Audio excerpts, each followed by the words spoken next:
Hello, friends, and welcome back to Stories About Entitled People. Let's start this video with a story about a teenage aunt who was voluntold to babysit despite having zero clue how to care for a newborn. But before we begin, best way to support our channel is to leave comments, like, and subscribe with the turned-on bell so you don't miss the new video every single day. Here we go. Sorry, sis, but your baby isn't a Tamagotchi. I can't just figure it out.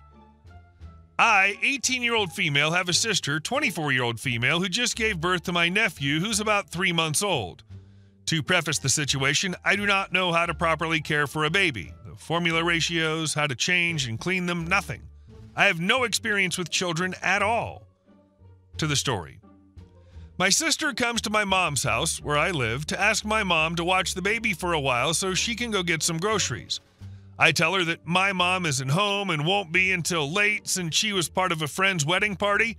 My sister then asks me to watch the baby, and I tell her that while I can keep a physical eye on the baby, I'm ill-equipped to actually take care of him. I ask my sister if he's been fed and changed, and she says yes, so I agree to watch the baby for an hour while she goes to the store. I reiterated before she left that I would not be feeding, changing, wiping, or otherwise tending to the baby, only to watching him while he laid on his car seat. This way my sister would be back before he needed anything. My sister was gone for 2 hours, and the baby started to get fussy, so I called her. She asked me to watch him for another 3 hours while she got her nails done, and I reminded her that I have no idea WTF I'm doing, and I can't get him to stop crying. At this point, the baby's screaming, and I've tried everything I know how, even a sloppy attempt at a diaper change. So I tell my sister that I'd be calling the police for neglect as she expected me to take care of a baby, and I've barely even held kids in my life. My sister rushes to my mom's house and calls me an a-hole for not taking care of the baby, says I'm lazy, and if I was a decent aunt, I'd be trying to learn how to help. I kind of feel bad because I know new moms don't get enough time to themselves, and my sister's husband works a lot to support them both, but I genuinely don't know what I'm doing with a baby. Edit. I see a lot of people saying the car seat isn't safe for sleeping, and I'm not sure, but it's one of those stroller thingies that turns into a car seat that turns into a sleeping thingy. It was fixed to be safe for sleep before I took the baby, according to my sister. Also, he wasn't left in there for hours because after about 45 minutes, he woke up and started to fuss, at which point I rocked him and he fell back asleep on me. An hour and 30-minute mark was when he started getting really upset, and I called my sister 15 minutes after because he wouldn't stop. Also, changing a diaper seemed simple enough, and I would have been successful if I'd had a normal diaper, but my sister has some crazy new tech cloth diaper with like 4 straps. I'd never seen it before and thus would not know how to put it on.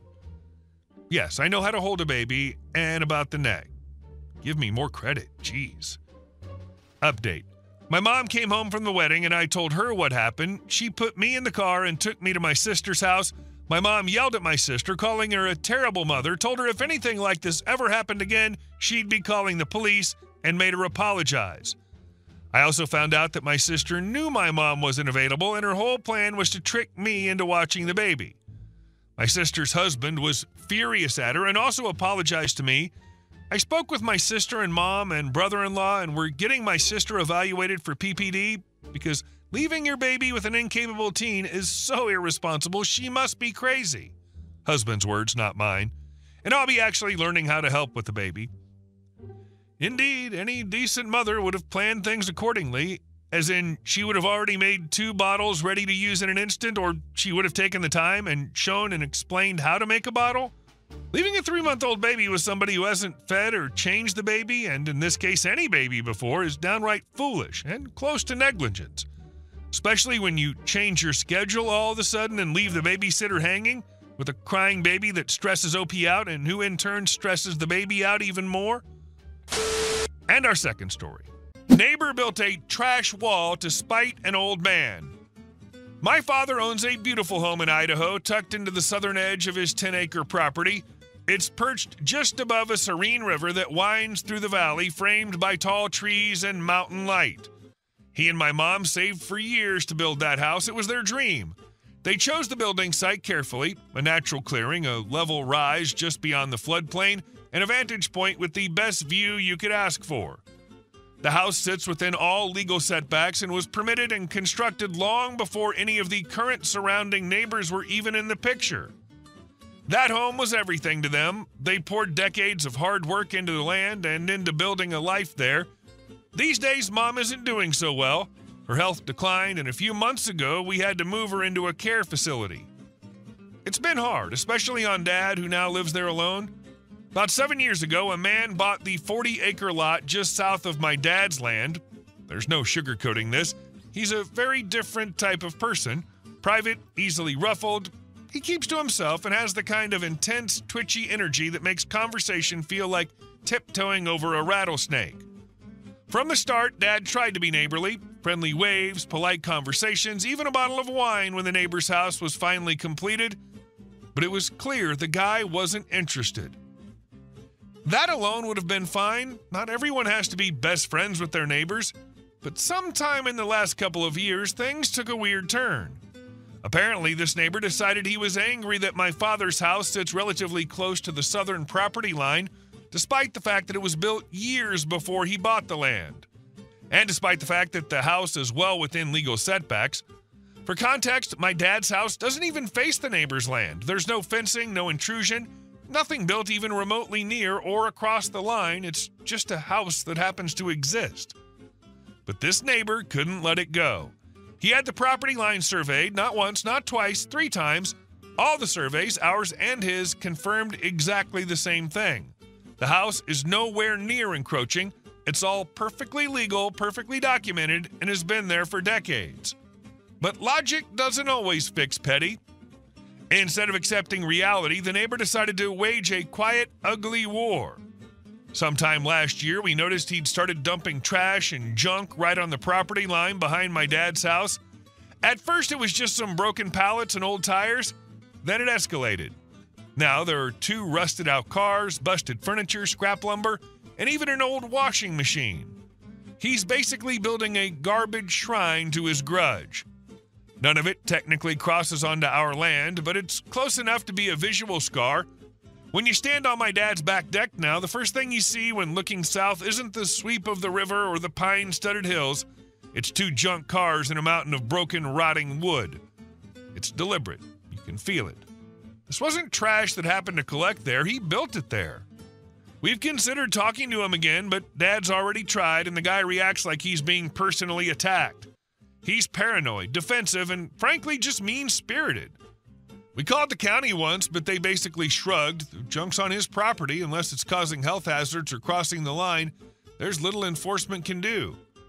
But that doesn't make it right. It's malicious. It's intended to provoke, and it's done to punish a kind, elderly man who did nothing more than build his house before someone else bought the land next door. My dad's taken it in stride as best he can. He jokes about it, sometimes calls it the world's ugliest sculpture. But I can tell it bothers him. He's proud of that home. He and Mom earned every inch of it. To see it marred by someone else's bitterness is heartbreaking. We've started planting a natural barrier, tall pines and hedges along that southern line. It'll take a while, but someday that eyesore will disappear behind a wall of green. One day, long after the junk rusts into the ground, my father's house will be standing. So will the trees. So will the river. But that bitterness, that ugliness, that dies with the man who made it. And that's the difference between building something beautiful and piling up garbage. This story absolutely broke my heart and fired me up at the same time. 3 surveys said everything was legit. Not 1, not 2, 3. So what does he do? Builds a damn junkyard of spite along the property line. Not technically trespassing, but 100% malicious. And our last story. They planned to build on my land without telling me. A few years ago, I got tangled up in a crazy situation involving my property and the county's plans to build a lifting station. I had no idea it was even on their radar. The county had drawn up plans for the station, and they were briefing it at a planning meeting. But here's the kicker. They never bothered to contact me. No heads up, no letter, nothing. I found out about it from my neighbor. He casually asked me one day, "Hey, have you heard about the county wanting to put a lifting station on your property?" I stood there, dumbfounded, and told him I had no idea what he was talking about. That's when he sent me the meeting details and a link to the plans. So I did some digging. I researched the heck out of lifting stations, sizes, noise, levels, odors, maintenance, you name it. And let me tell you, the more I learned, the more I realized this would be an absolute nightmare for me. According to their plans, this lifting station was going to be a mere 100 yards from my bedroom window. I could literally hear the thing running while trying to sleep. I don't know about you, but the last thing anyone needs when they're trying to relax after a long day is the constant sound of pumps, motors, and who knows what else right outside their window. So I did what anyone in my position would do. I went to the next planning meeting. I needed answers, and I wasn't about to let them bulldoze over me without a fight. When they started the briefing, I raised my hand and asked the million-dollar question, have the property owners been contacted yet? There was some stammering from the guy in charge, some backpedaling about how they were still in the process of contacting property owners. I didn't let up. Well, I said, the land you're planning to use, that's my land, and I think we should talk after the meeting. I then dropped the bomb. I'm going to need some compensation for this inconvenience. I'm thinking a yearly payment for the usage and access. But I wasn't done, oh no. I also pointed out that their plans had the sewer lines cutting straight through my septic system. I wanted a guaranteed exemption from any future sewer fees if they were going to be hooking up to it. I wasn't about to pay for someone else's sewage problem. The county rep was visibly sweating now. He mumbled something about considering my request and promised to get back to me. Well, guess what? I never heard from them again. A few weeks later, I checked in at the next county meeting to see if my property was still part of the plan. It wasn't. Apparently, they found a better location for the lifting station. Mission accomplished. In the end, I got what I wanted, a solid win with zero hassle. They took my land off their plans, and they never bothered me again. The moral of the story? Know your worth and don't be afraid to stand up for what's yours. If they'd tried to roll right over me, I would have kept pushing back, but sometimes just the mere threat of resistance is enough to make them reconsider. It turns out that the county isn't always as untouchable as they think. The wildest part is that you only found out because a neighbor casually mentioned it. Imagine if he hadn't said anything. The county just casually trying to slide a sewage pumping station into your backyard without even notifying you is shady AF. Like blinking your land has a concrete box on it shady.